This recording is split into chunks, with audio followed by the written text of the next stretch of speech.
Today's video is going to be 10 steps that you need to do to prepare for baby. So if you're already in your third trimester, this is the time to start these things. It's not like the day before the baby comes that you should start them, but you can start them whenever. And these are like broad overview things. I have separate videos on a lot of these items.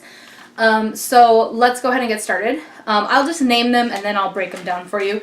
So preparing for baby, step 1 is get the nursery essentials. Step 2, pack your hospital bag. Step 3, prepare your house. Step 4, make arrangements for your employer. Step 5, arrangements for everything else. Step 6, your personal hygiene, like postpartum baskets. Step 7, hospital tour. Step 8, go to classes if you want. Step 9, find your pediatrician. And step 10, your postpartum care plan. So let's go ahead and break it down. Step 1 was your nursery essentials. Now I'm listing 6 here, but like seriously I have like 100. But basically you need somewhere to sleep for the baby with sheets and clean everything. Step 2, that could be a pack and play, that could be a bassinet, it could be a crib, it could be a dock-a-tot, whatever you guys want to use. Halo, sleep thing, whatever. Number 2, diapers and wipes. Number 3, some clothes, a little bit of clothes, swaddles, whatever you want to put your baby in because you don't know what size they're going to be. Don't go crazy. You don't need a lot. Number 4, blankets / burp cloths, things that can be used for multiple things, like towel after the bath / blanket when they're cold / if you get breast milk on it or they spit up, you can wipe it up with that. Bath stuff, you know. Step 5 is a changing pad and waterproof liners for the changing table or whatever you end up using to use as a changing table. It could be a dresser, it could be the couch, but just something where if they pee gets out of their diaper or poop gets out of it, you're not going to ruin your sofa, you know, something you can lie down. Boobs, anything that's going to help you with breastfeeding, whatever you decide, or maybe you're going to formula feed and you need bottles, but pretty much that's the gist. It would be nice to have a bathtub. And, you know, it wouldn't be a bad idea to have all the stuff to go with bottles if you're planning on pumping and using bottles near down the road. But that's it. You don't need toys. You don't need all that. The baby is going to sleep, eat, and poop pretty much for the first few weeks. So, okay. Number 2 was pack your hospital bag. I have an entire video on what is in my hospital bag, and I've watched a lot of different videos to prepare. But I'll break this down really quickly. Mommy's clothes and toiletries, daddy's clothes and toiletries, baby's clothes and toiletries.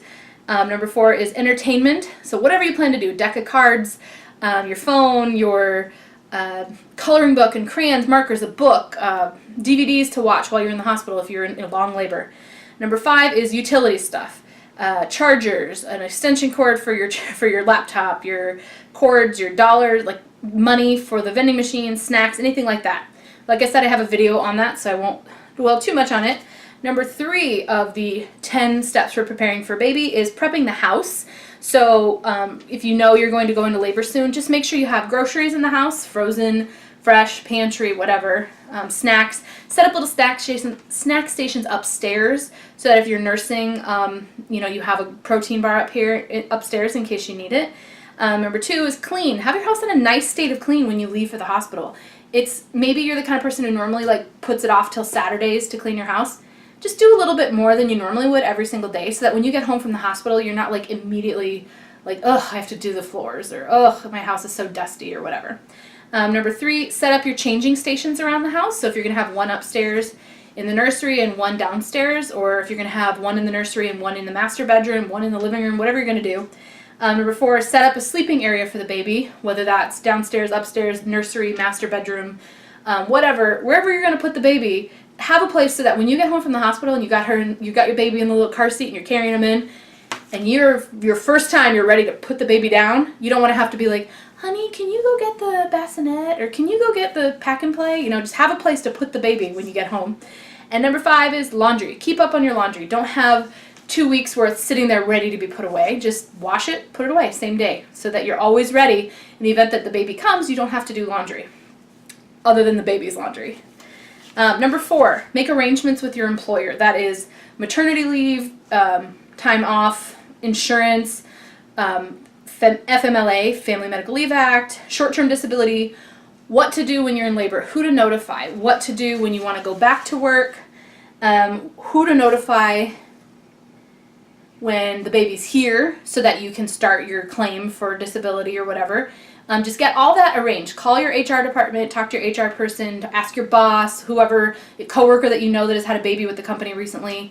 Figure all that out ahead of time so that when the baby comes, you're not stressed about it. You know, the baby's here, I need to call the place that does my insurance, or add the baby to my insurance plan, I need to do this. For my company, I need to file a life event, and so I can add the baby to my insurance within 30 days. So I know that as soon as the baby comes, I hop online and I do that claim right away. Number 5. This is arrangements for everything else. This is for your pets, like if you need somebody to watch your dog while you're gone. This is somebody to watch your plants if you care. Someone to get the mail, handle the maid, pest control, trash pickup, anything like that. Any arrangements you need for your house, your pets, stuff like that. Make all those ahead of time and tell the person, I don't know when I'm going to go into labor, but these are the things that I will need done. Have a friend, a neighbor, get your newspaper from the front yard or whatever for that few days. Just let them know. If you notice my newspapers are piling up, if you notice my newspapers are piling up, can you bring them in for us? Or if you see any packages out there next week and we don't pick them up for a day or two, can you just bring them in? Number 6, I have a whole video on this, your postpartum basket.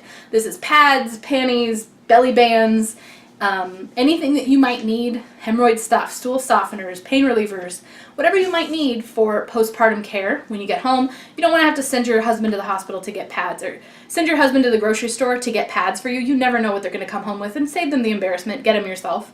Number 7, take the hospital tour. Know where to go and talk to your doctor and know when to go. So you're not one of those people that takes 10 trips to the hospital for false alarms. Number 8, go to classes at the hospital if you want to, like breastfeeding class, labor and delivery, coaching, that kind of stuff. Number 9, find a pediatrician. You're not going to know your baby's name. You're not going to know when they're going to be born. You're not going to know anything. But part of that hospital paperwork, I've heard when you're discharged from the hospital, is who is your pediatrician? And you need to make an appointment for that baby to go and see the pediatrician after they're discharged from the hospital. So find one right now. Call up in your area. See, do they have availability? Do they take new patients? Do they accept your insurance? So that you're not surprised on the day of when you call them and say, okay, my little baby Susie is born and I need to schedule an appointment. And they go, oh, we don't take your insurance. And you're like, what do you mean? Really? So do that ahead of time. And last but not least is your postpartum plan for care. Delegate tasks, make sure your bills are paid in advance. Administrative stuff is taken care of. How? Who will come feed you? Who will go do your grocery shopping? Who will pick up your prescriptions on the day you get home? Who will go pick up the dog at the kennel place that you put them for the week you were gone? Who, make your doctor's appointments for afterwards. Make sure that you've got all that decided so that when it comes time, everybody knows, hey, the day we come home, Mom, I'd really appreciate it if you go get my prescriptions. Hey, if anybody is looking for something to do, could you stop by on the second day we're home, maybe, and let me take a break, take the baby for a few minutes so I can go shower, and or if you want to bring us food, just get all that arranged, all of your administrative stuff. If anybody can help you do some favors, like drop this off here, take this there, go pick up this, be wonderful. So that is it, 10 quick steps for preparing for baby that you can start anytime in your pregnancy, but are mostly important that last month or so. I hope you guys enjoyed watching this video and I hope you found it helpful. I'll link my entire pregnancy playlist, all the videos I have regarding pregnancy, like the videos I'm referring to in this video, down below in the description box, so you guys can check those out if you're interested. Don't forget to subscribe if you haven't already. Press the little bell next to the subscribe button to be notified when I put out a new video, and I'll talk to you guys later. Bye.